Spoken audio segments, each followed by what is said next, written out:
Your book is a passionate argument against the pedigree breeding industry. Why are you so against it?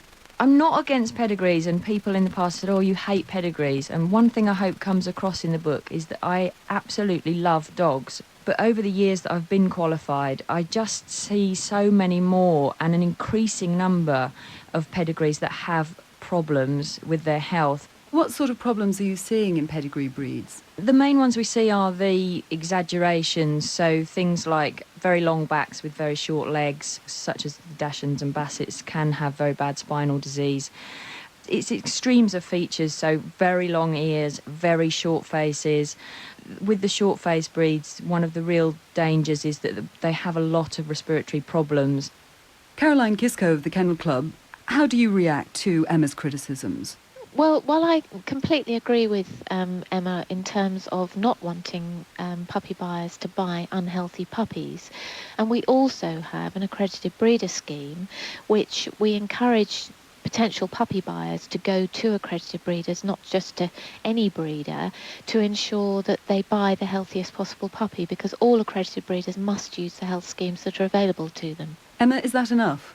It's all very well saying those health schemes are there. They're not advertised, and if someone wants to buy a dog, they go to a pet shop, they read a book about Labradors, which is the most popular breed in this country, and it will say, well, they can have problems with hip dysplasia. It won't make it clear how much of a problem that is.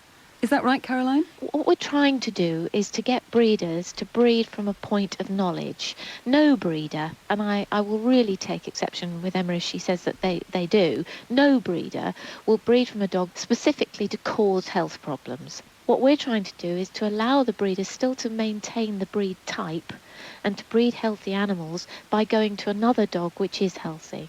Our next move is actually to look at the assessment of judges to make sure that judges put up healthy dogs within the breeds and that they make sure that those breeds are actually moving on in their health terms.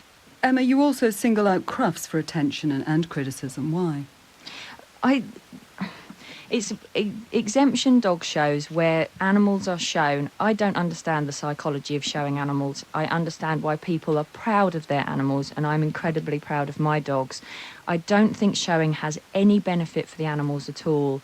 People will say that dogs enjoy showing and it's good for socialisation. I think it's actually very abnormal social contact because they're all on leads, they're not allowed to interact properly. And I do think some dogs are stressed. I do think it's abnormal for them to be handled in the way they are at shows. Caroline, is showing dogs abnormal? No, I don't think it's anything abnormal about it at all. I think, unfortunately, what's happening in modern-day society is that we are treating dogs in a very abnormal way. Generally, dogs are not got out of the house. They're mostly left at home. They don't get out actually except to see the vet or to go, possibly, if they're lucky, they go to a park in the morning. They don't go shopping anymore. They're not allowed in restaurants, even though there's nothing illegal about that. They're not taken out and about. They're not socialised. So therefore, actually showing is a great opportunity for dogs to socialise. No breeder in their right mind, no exhibitor in their right mind would show a dog which doesn't enjoy it, simply because they will lose, because they will not have the sparkle that a dog that's enjoying itself will have. Emma, how do your clients react to the views that you hold? I am very open with a lot of my clients about how I feel, and because I've been very public about it, a lot of my clients know my views. I've got a lovely client who's got a little Cavalier Spaniel, and I was telling her the other day the book was coming out and I wanted to make sure she knew where it was coming from, and she said, no, you've really opened our eyes to a lot of the problems that their dog has. Do you think people generally are unaware of what's happening in pedigree breeding? I do. The general public are. And that because the information that's available in bookshops will not tell them the level of disease there is, and it is massive. Recently, in the last 2 weeks, I've had to put to sleep a 6-month-old Cavalier King Charles Spaniel that had heart disease at 6 months.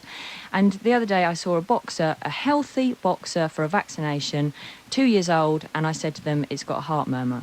Caroline, this Can isn't I- going to help the pedigree breeding industry, is it? Of course it's not. Of course it's not. I understand where Emma's coming from. What I would like Emma to do is to understand where the Kennel Club is coming from. We have invited her into the Kennel Club on a number of occasions, but And she I've will been. not come here. I've been there. I and came talk down and I to- spoke to Jeff Sampson and Phil Buckley, and we talked about genetics and we talked about tail docking, and Well, that what's is that where got to do with it?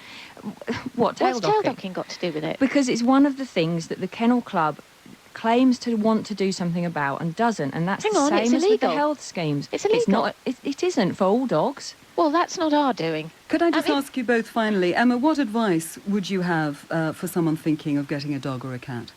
I totally understand if people want a certain breed, and lots of people want breeds because of their temperament or because they love those breeds, and I have no question with that at all. What I would say, if you want an animal, find out every single thing you can about it and go to the breeder armed with the facts. And I would don't completely think- endorse that. I don't think that being an accredited breeder is necessarily at the moment the gold standard that you can aim for, because if they don't even have to pass the health test, it's still not a guarantee. If you have a view on what Emma and Caroline have been talking about, please join the message board at bbc.co.uk/radio4/Woman's Hour.